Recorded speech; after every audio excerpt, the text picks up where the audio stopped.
Welcome to the Infuse Compassion podcast, hosted by me, Amy Quisenberry. And me, Mark Carpenter. We are on a mission to make this world a kinder place for us all by bringing healthier human connection to communities, families, and organizations of all types and sizes. Our goal is to create stronger relationships, more inspired teams, increased trust, and improved results. So let's get started with more ways to infuse compassion into our world.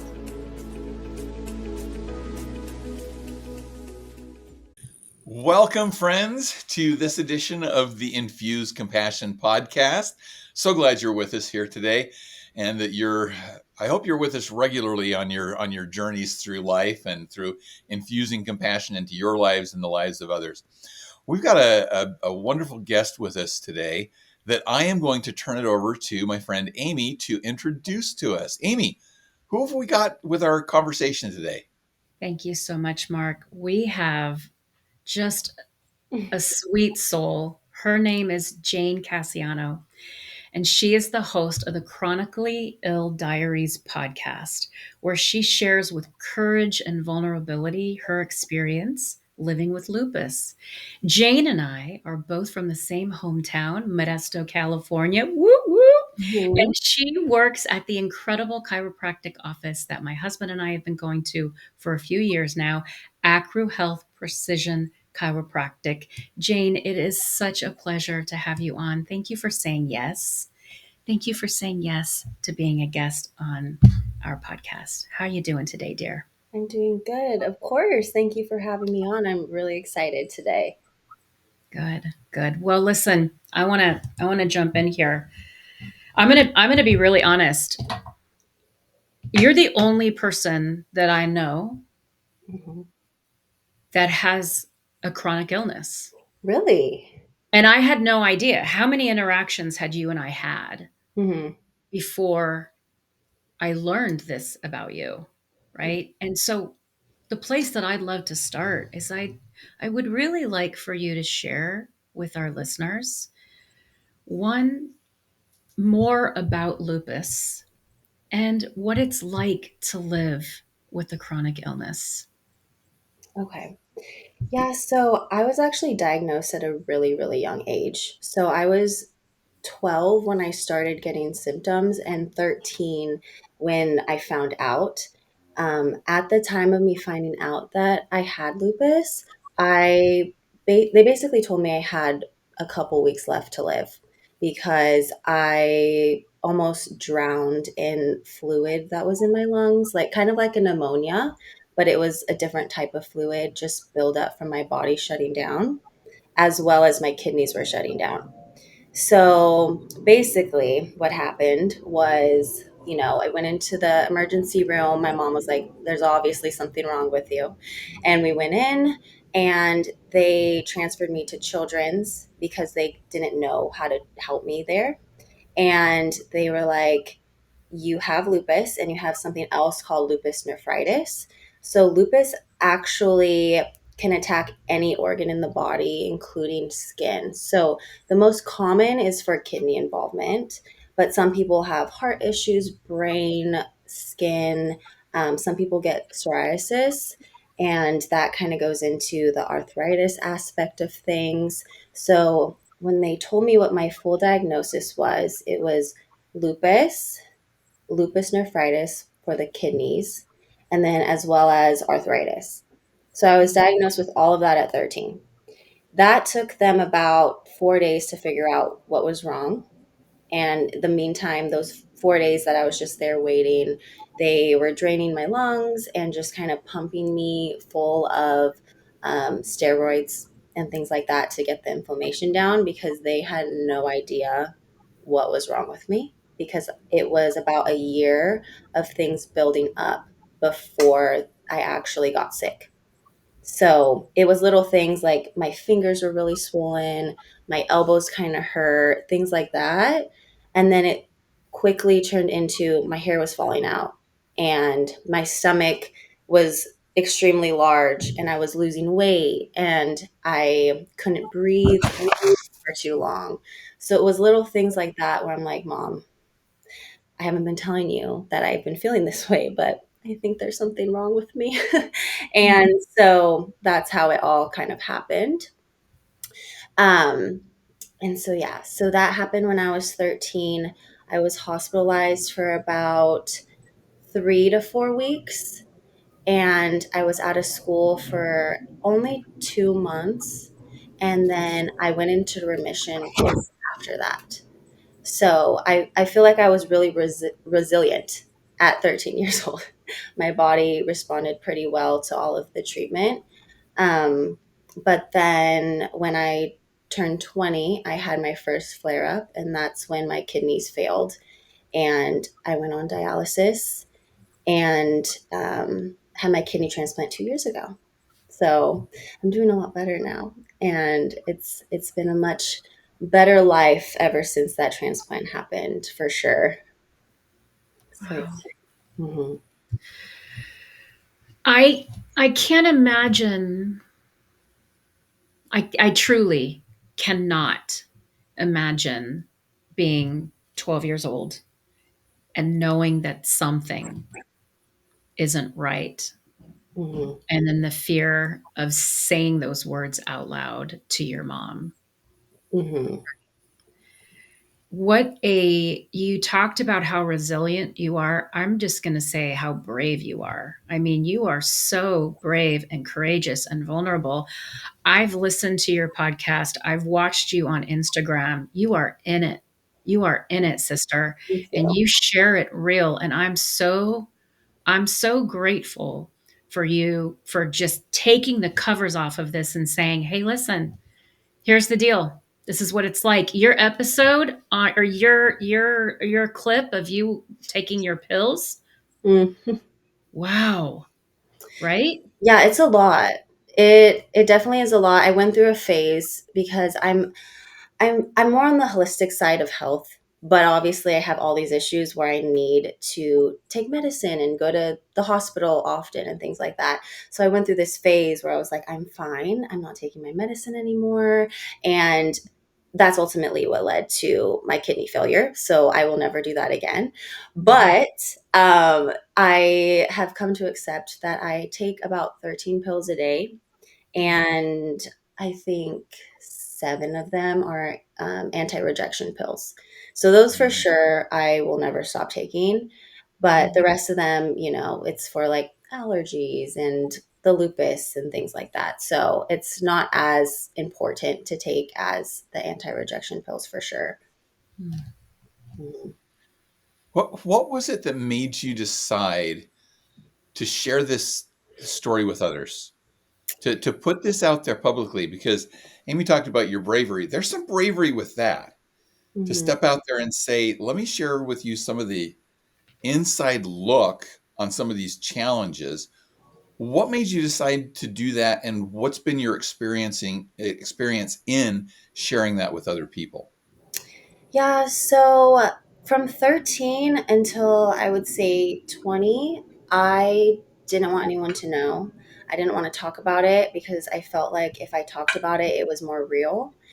And I also felt like something was wrong with me. No one that I knew had lupus, had anything. I had one really good friend. We were the same age and we have the same birthday. We were born like 2 minutes apart, and she had a chronic illness and I had one. So she was the only person in my entire life that I really felt like she understood me, and I loved that feeling and how I could talk to her about things, even though she had a different illness. I felt like she just understood everything and I understood her. And so, anyone outside of her, I didn't want anyone to know, just my parents and my family that my parents told. And once I was told I needed to be on dialysis, it was just too much for me. I felt like I couldn't keep it in anymore. That I needed to find someone or something that I could relate to, because I just felt like I was just in this box. And not only did I have this disease, but now I had something that was really going to affect me, because I had a tube now coming out of my belly. And before, no one knew that I had lupus, and no one knew that I had kidney disease because I looked like this. No one would ever know. But once I got the tube put in and I had to start saying no to vacations and saying no to hanging out with friends because I had to go home and do treatments, and people started noticing that I had a tube in my belly and things like that, I was like, it's going to be too hard to hide. And I need someone to talk to about this because I can't do it anymore. So that's when I created an Instagram, I made YouTube videos, and I started meeting people that were going through the same thing. And it was one of the most eye-opening things I've ever gone through. I have still have friends today from my first Instagram post that they reached out to me about it, and we're really good friends now. So I feel like it was just that need for connection that made me want to share the first time. That's so powerful. That is so powerful. You know, um, a lot of what you talk about in your experience, there's so much empowerment. Like, you don't show up as a victim in your story, is what I'm saying. Like, you really are, hey, this is the way it is. And there was one point where it's not a why did I get this, this is unfair, but like almost you feeling like there's a higher purpose here. Can you talk a little bit about like this whole mindset that you have of I'm not a victim here, and, and I don't know what the right word is to Mhm. use. So I'm not gonna put a word on it. It's yours to put on it. But can you talk about that, please? So I will say there were points where I did feel that way. I would say, why me? Why is this happening to me? I'm a good person. You go through all of the stages of grief. I feel through it. And I, as a young high schooler, I didn't know how to process that. So it was always just, why me? Why am I like this? Why am I so tired all the time? Why do I have to take medicine and go to the doctor? All of the different things. And then I kind of got over it as I got older. And then when I got sick again, I kind of went through the stages of grief again, because originally I wasn't supposed to be on dialysis. I was supposed to just get a kidney and be good at 21 years old, but I didn't get one till I was 25. So it was definitely multiple cycles of grief that I went through. And I went through really good days where I felt like I can do this, it's not that bad. And then there was days again where I'm like, I hate my life. I don't want to live anymore, things like that. Um, Honestly, dialysis is like a form of life support. So towards the end, it stopped working for me. There's two types. There's one where you go in and they take your blood out and clean your blood and put it back in through the machine. The one I had was it's at home, and you put sugar water in your belly, and then it cleans out the blood that way, and then it cycles through about 4 to 10 times a night. And so by the end, I was on 12-hour cycles, which I don't sleep for 12 hours. So it stopped working for me because I would end it early because I had to go to work, or I would get home late one night, and I just can't do 12 hours of treatment every single day. So towards the end, I started to go back to that mindset of why me, things like that, because I honestly felt like I was slowly dying. So I remember I was driving to work one morning, and I was so sick, in and out of the ER almost every week, because different organs were just starting to not work properly, like my heart was not working properly and things like that. And I remember I was driving to work, and I was just crying so hard that I shouldn't have been driving. I was just bawling my eyes out. And the hospital called me, and they were like, hey, so I think we found your match. And it was in that moment where I was just like, why am I feeling bad for myself? Because good things always happen, like good things always happen. And once I got that call, I was just like, I just need to look at this whole experience so differently. There's a reason why I got sick. There's a reason why I got sick when I was little. There's a reason why I'm getting this person's kidney today. And it just really changed my mindset. And it started to change earlier on, but honestly, I have never been that sick before where it was so horrible. Like I just felt horrible every single day. I forgot what it felt like to be a normal 20-year-old. My husband met me right before I got on dialysis. So he honestly never met the real me ever. And so when I finally got a kidney, he was like, "You are so different. You're so much happier. You eat again." 'Cause I couldn't eat when I was on towards the end of dialysis. Anything I ate, I would just almost throw up everything. I couldn't eat. I was extremely skinny. I was on a very specific diet, just so many things. And he finally got to meet me for the first time. And it was just such an amazing thing. So yeah, I feel like people really do go through the cycles of grief. Like it's just constant going through that. And you have those moments where you feel amazing and you're like, it's okay, and it's okay that I'm going through this. And then you have days where it's like, why is this happening to me? Like I just need to go to work. I just need to do what I need to do today, but I can't. And that's something that's really hard to accept a lot of the time, honestly. Mm. Jane, you talked about that need for connection that you decided that you had, that opened the door to share your story. I'm curious as to what what parts of that connection helped you the most. In other words, as you connected with people, how did that help you? And were there certain behaviors or conversations that you had with people that helped you most to work through those cycles of grief that you've just been talking about? Yeah, so at first it was just having the conversations in general.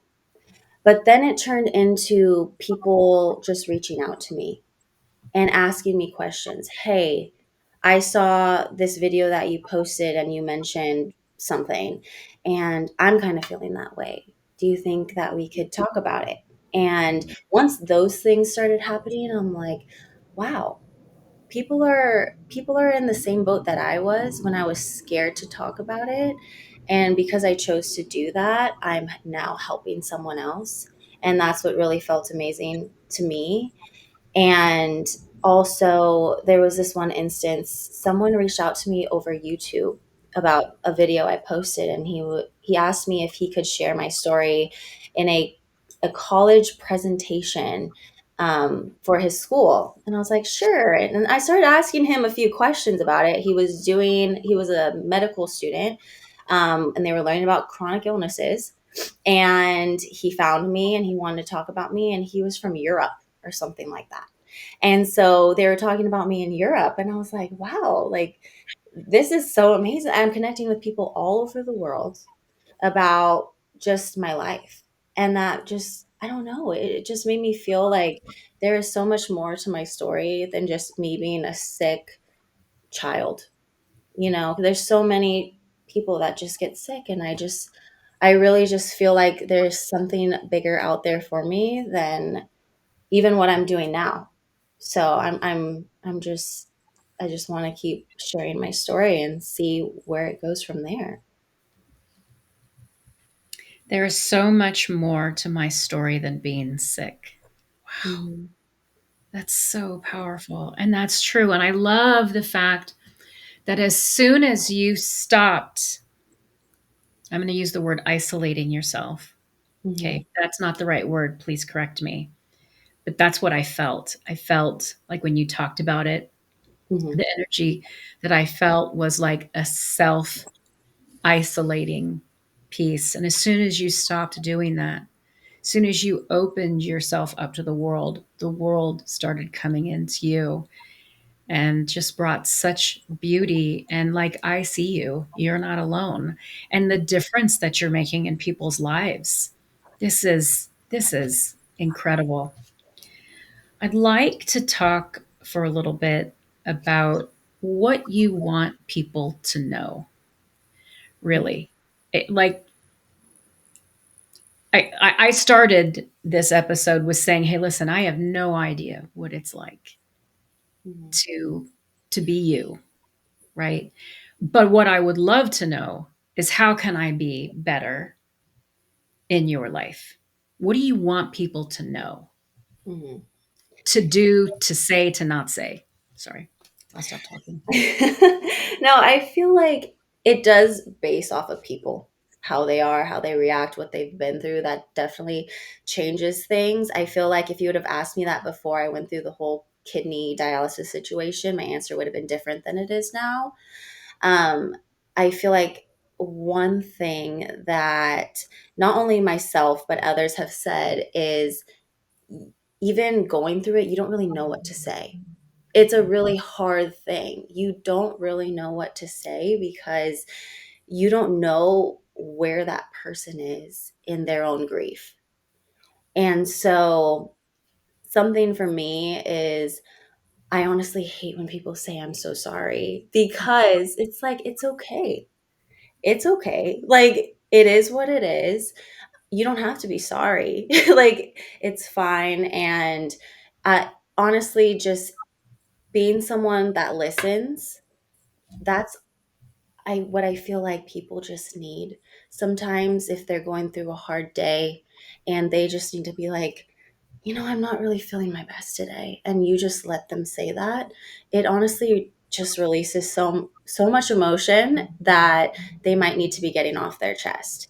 And I feel like that's just something that I've noticed for myself, has it's never bothered me. It's always just been a positive thing, is when someone is asking me about it and they just give me a minute to just say what I need to say. And yeah, and so yeah, I would just say also, like what I mentioned, to not say you're sorry. Like, if you a lot of people resort to that.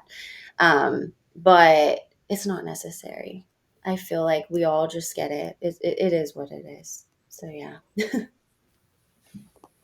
Thank you. And for people who don't know what else to say, Mhm. because like Amy said, we haven't experienced it. A lot of people haven't experienced even knowing somebody who has a chronic illness.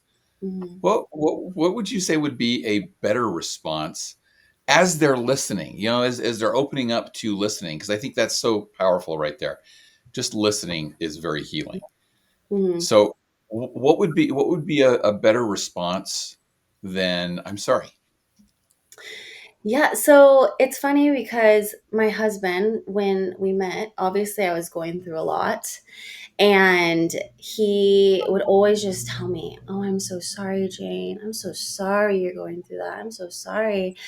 And I would tell him, like, listen, you don't need to say that. We can talk about it. And his responses started turning into more questions. They just started turning into a conversation. And it's hard to answer that question because I really don't feel like there is a right or wrong thing to say.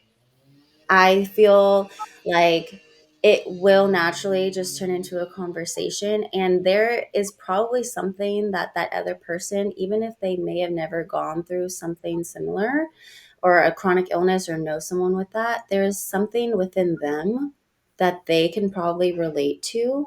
And it's just being relatable to that person is something that would make them feel understood.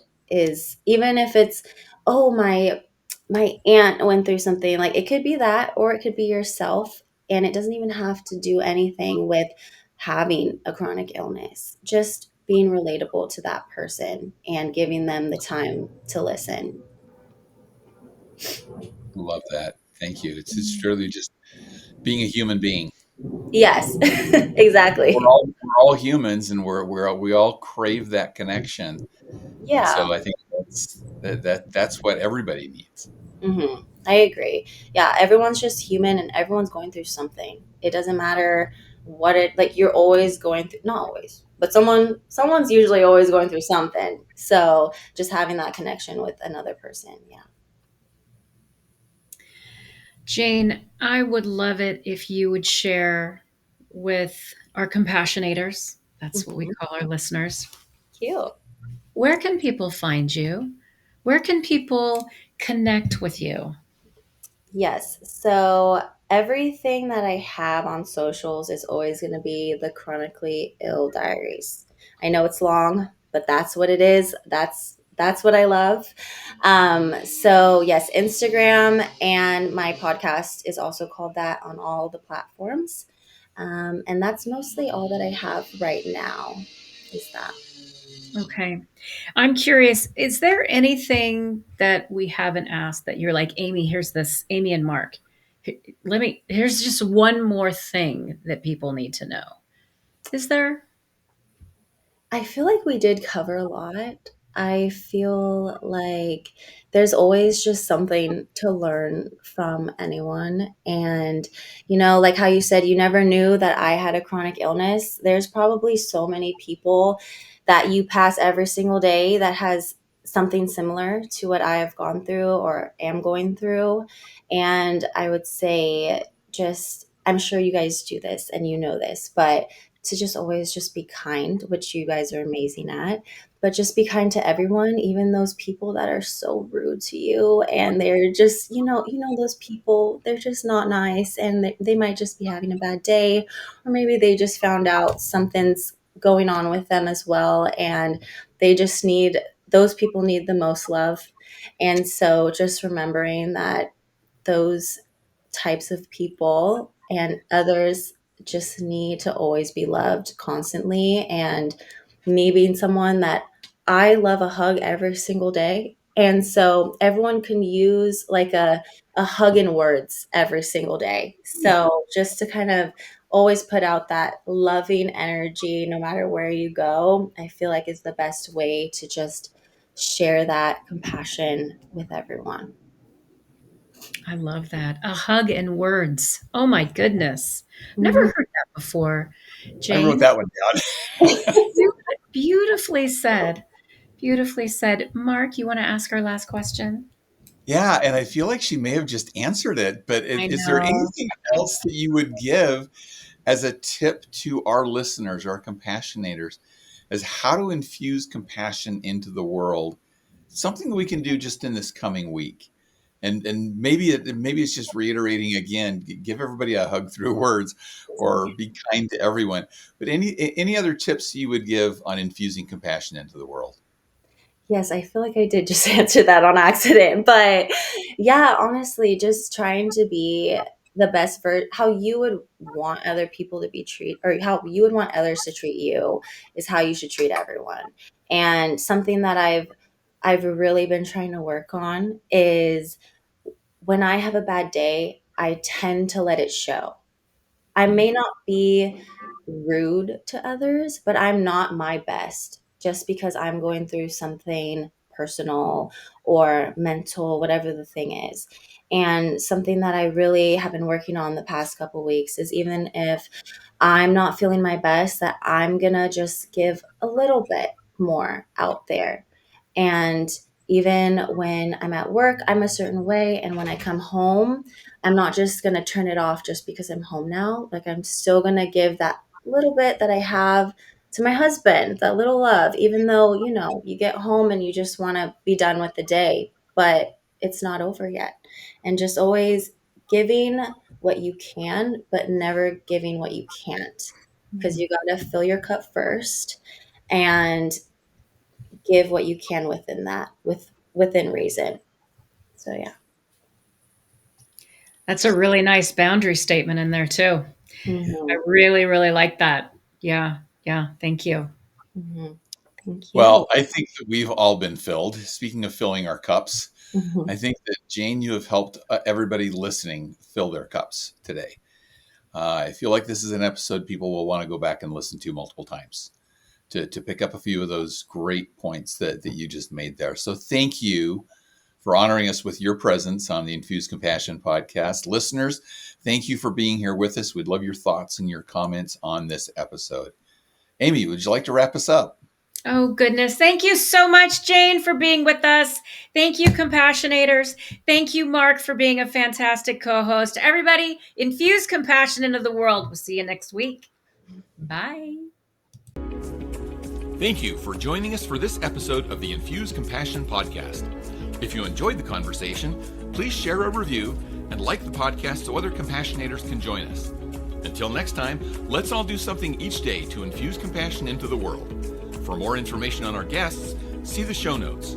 For more information on Mark and Amy, go to infusecompassion.com.